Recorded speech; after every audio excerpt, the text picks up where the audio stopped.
My name is Suki, and I'm here to demonstrate a new idea I have in fishing line management.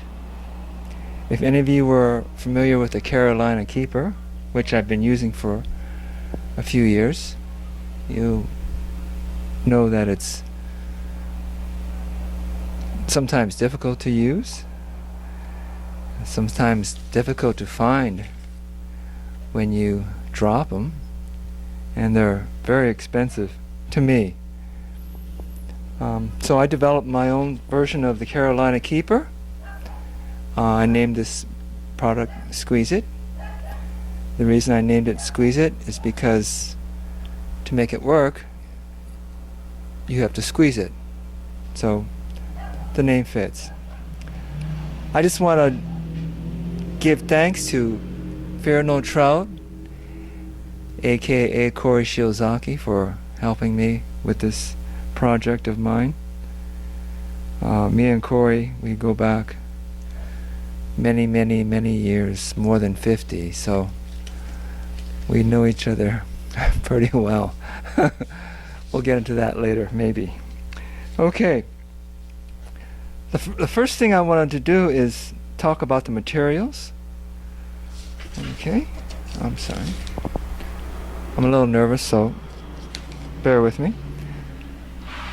The material is just regular silicone. It's available at any Granger or McMaster's outlet. So if you're familiar with Granger or McMaster's mail order, then you can easily purchase the silicone. There's one thing about the silicone. It has to be a certain hardness. And this hardness of silicone is measured on a durometer. So the hardness of this particular silicone that I'm using is hardness number 30 on the Shore A scale. So if you can remember that, that's very important, because the materials to make it is the most important, actually the most important part of Squeeze-it. So remember, durometer Shore A, number 30. 30 on the Shore A scale. Okay? Always remember that silicone is always going to be, the density is always going to be greater than water. So if you get a piece of silicone and you put it in water and it floats, then it's no good. You can know right away. One of the things I want to mention about silicone is it is not biodegradable. So that's one thing you have to understand. Not biodegradable. Okay? Alright. The next part of Squeeze-it I want to talk about is the shaping of Squeeze-it.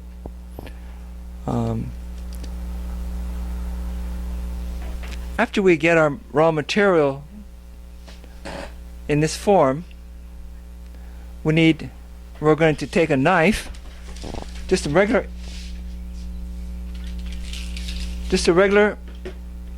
knife with a disposable blade. I use these Olfa blades from Japan. I'm gonna have to plug these. Japanese, right? The Olfa blades from Japan work very well, and stainless actually works much better, but I couldn't. The Olfa blades work very well. Stainless works better, but since I stole this, I couldn't be too picky. Okay. What I'm going to first do is slice off a section of the silicone. Now if you can pretend this is the silicone, and I'm going to get my knife and I'm going to go around and round and round like that, and I'm going to slice off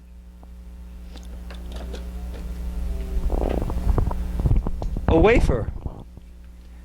Basically,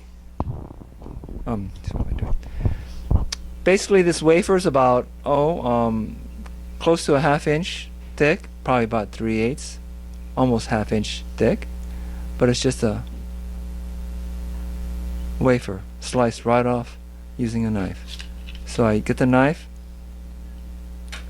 Take your time, okay? Don't try to rush it. Just cut it a little bit at a time and go around. So what I first do is I'll draw a line, and then I'll cut on the line, maybe about 1/4 inch in. And as I go around, and when I finally come back to where I start, now I have a line, a guide to where I can finish my cut. So after I've made my initial cut, then I'll just slowly cut, turn it, cut, turn it, cut, turn it, cut, turn it, cut. It takes a little practice, but after a while, you can cut a perfect disc just like this. No problem. Take you about 3 minutes. Okay? Now after I have this disc, I want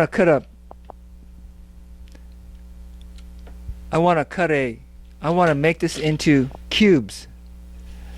Basically, I want to make something like this is my next object. So I'll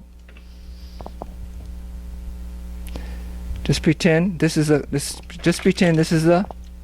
silicone, and I'll just cut about 3/8 of an inch to a ½ inch wide. You don't have to really worry too much. Just cut it like that. And then when you know you've got it right, if you look at it from the side, should be a square. So that's how you know you've got it correct. Don't worry about any imperfections or if it doesn't look nice or pretty or anything like that. Okay, so we've gone from here to here to here to here. Now we're going to make our final cut. Now, depending on how thick you want it to be, it's going to be up to you. But what I first do is I'll square it off,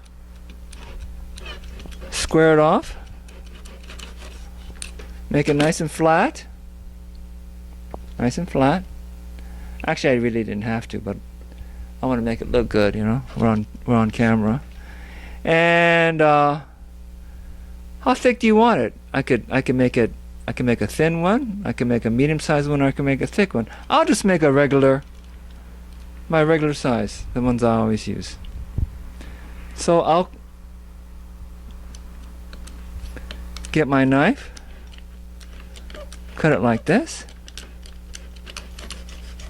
Okay. So basically, what I have left now is looks like kind of like a sugar cube, only it's not sugar, it's a little smaller. Okay? So basically now you have the basic shape.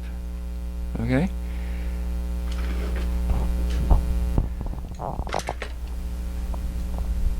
Hi. Now we're going to step 3. This is probably the most difficult part I had in making Squeez-it, because I had to figure out how to put a slot inside the plastic without compromising the plastic, without compromising the silicone itself. So I looked around and I finally found went to a hobby shop, and I went and bought a little packet of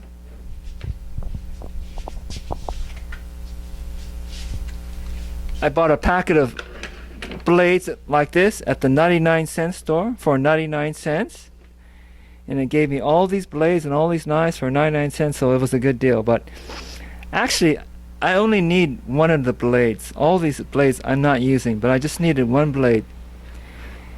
And this blade is called, if you want to buy it, it's called a number 17 X-Acto blade. So it's available at stores. Everything here is available commercially. Number 17, remember that. Number 17 X-Acto blade. That's very, very, very, very important. That's just what's going to make the slot. Now, to make the slot, you want to choose one of the surfaces, the largest of the surfaces. So I'm going to look at all the different sides of the cube, and I'm thinking, well, I'm going to make the slot on this surface right here. Okay, but I could make it on the other side, but I'm just going to decide, since this looks like it's a flat area, I'm going to make the slot. So I'm going to put this right here like this. Okay. Now you get your knife. Now make an imaginary line going across. Okay. And then you put your blade right in the middle. And you push down slowly.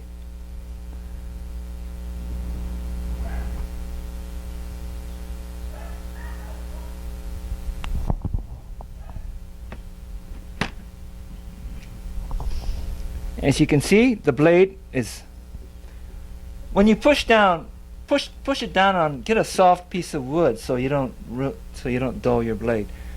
But you can see the blade came through. Takes a little practice. When I first started doing it, the slot would come out way on the side, but after a while you learn how to compensate, and so the slot is nice and centered. Okay, now I made the slot. Now I'm gonna just test it to see if it works. So I'm gonna get it right here, and I'm gonna get it right here, and I can see if by squeezing it like that. I don't know if you can see the light from behind, but you can see there's a space to put your fishing line through here. You can put, all sizes. I mean, I usually fish with just 6-pound tests, so it works fine for me. So, like I said, check the slot, squeeze it. If you can see the hole in the other end, then you know you got it. So you're okay. Now, okay, that's the final shaping. Hi, back again. Step 4, coloring. When I first made Squeez-it, I didn't color them. I would just take them like this and fish with them. But then I found after I colored them, I was getting more fish. Not a lot more fish, but I felt I had a little slight advantage. So I'm going to show you how to color it. So now you have your Squeez-it, and it's got the little slot right here, okay? And you've tested it out. It works good. So now you want to color it. So I'm going to show you how I color. Just get an ordinary little screwdriver like this with a small end on it, and just stick in there. Don't worry, it won't hurt it or anything. This is primer. This is important that you use primer because you don't want it to chip off, and if you use primer you won't have any problems with any chipping. Okay, so you get your primer, and you can, the good thing about this is, like if you have a girlfriend or a wife, if you have a girlfriend or wife, just kind of borrow from her, don't tell her anything, but so I just put some primer on there. So you might have this at home already. It's called Prime Time. It's, I don't know, it's some kind of like organic chemical that kind of like softens the but it doesn't affect the silicone in any way. Okay, now it only takes a few seconds, maybe about a half a minute, for that primer to dry. So now you can go ahead and you can put your final coat on. For this example, I'm gonna use Salon Perfect Fired Up Fuchsia. You can buy this at Walmart. A lot of these colors, exotic colors, are available during Halloween time. So, and then you just get your, hold on, like that.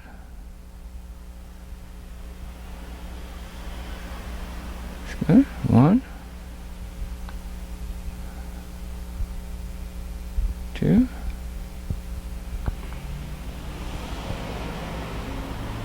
Okay.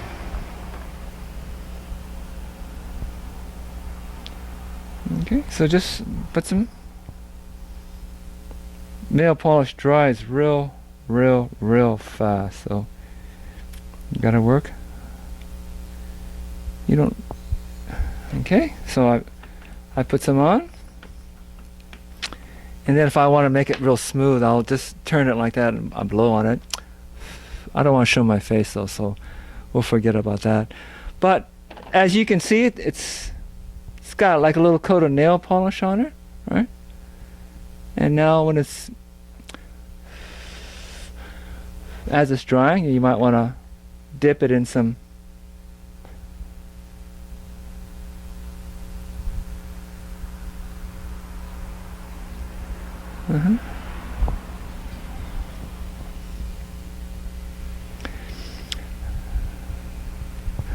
I just dipped it in some holographic sparkle. This you can buy at any kind of like craft store. It's just holographic glitter, and you just kind of like push it down a little bit, make the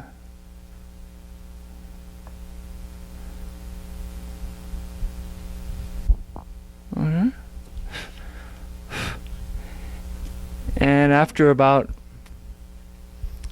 4 or 5 minutes, let it dry in the sun, 3 or 4 minutes, and you're ready to go. I'll put this out in the sun and I'll let it dry, and I'll be right back with the next step. Hi, it's me again. We're back again in the coloring stage. I just remember on the Squeeze-it, I primed it, I put the polish on it, and I dipped it in glitter, and I stuck it out in the sun for about 3 minutes. And you can see it's dry. You can handle it, no problem. I always put I have a little trademark. I'll always put a line, a blue line going across like that. That way you know that if you're going to squeeze it, put your fingers and your thumb right there, and you squeeze right there. That's where you squeeze.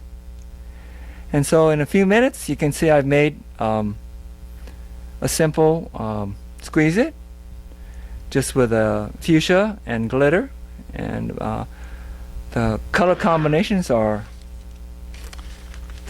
infinite. There's so many different color combinations you could do, colors, glitters, whatever. You have to use your own imagination. One of the uses that I wanted to show about Squeeze-it is it can be used also as a hook protector. I ended up in the emergency room one time because I left a lure just laying around, and on a rock, and then I put my hand on the rock, and just so happened the hook went right through my hand. So I was in the emergency room, so I know how painful it is to get a hook in your hand. You have a lure like this, typical lure. Just take your Squeeze-it. This one doesn't have the line on it. Let me put a line on here.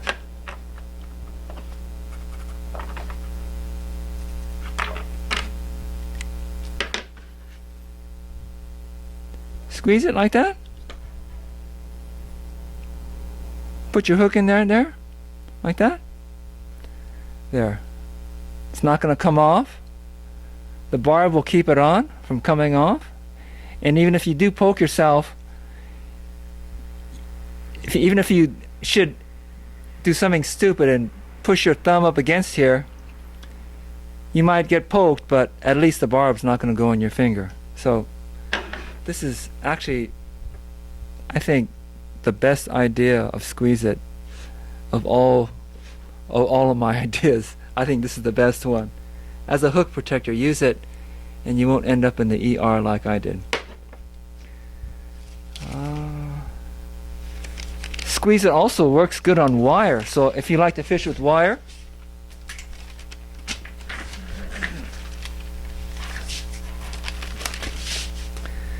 here's a piece of regular wire that I bought at the fishing tackle store. It's a regular haymaker's twist, but it's a wire that they use for shark, things like that, fish with big teeth. Squeeze-it works real well on wire. I have a series of 6 Squeeze-its, and you can see it's almost impossible to pull down. The gripping power is so strong that I can't pull it down. And I'm trying really hard. So this can also be used for like deep sea applications where you're fishing for shark or maybe tuna or marlin if you get creative. One of the things about Squeeze-it I like is that it's has a density of greater than water. So if you're fishing real light line and you want to cast and you don't want to use any weight, you can actually put a Squeeze-it on your line and use it as a weight. So 2 Squeeze-its probably will be ample enough to cast, I would say, 10 to 15 yards easy. But I'm going to let Corey demonstrate. He's going to be my demonstrator, so he's going to be in on this little video. But like I said, I wanted to give special thanks to Fear No Trout and all his support he's given me. He was kind of skeptical at first, but I think, after seeing how Squeeze-it works, I think he's gonna, help promote Squeeze-it. And basically, I just wanted to make Squeeze-it available because I wanted people just to catch fish. That's all. Especially kids. I love you kids. So all you kids, make your own Squeeze-its. Don't spend your money on other stuff, Buy a new fishing reel instead. But for a small initial investment, you can have enough material to make Squeeze-its for the rest of your life. So that's it.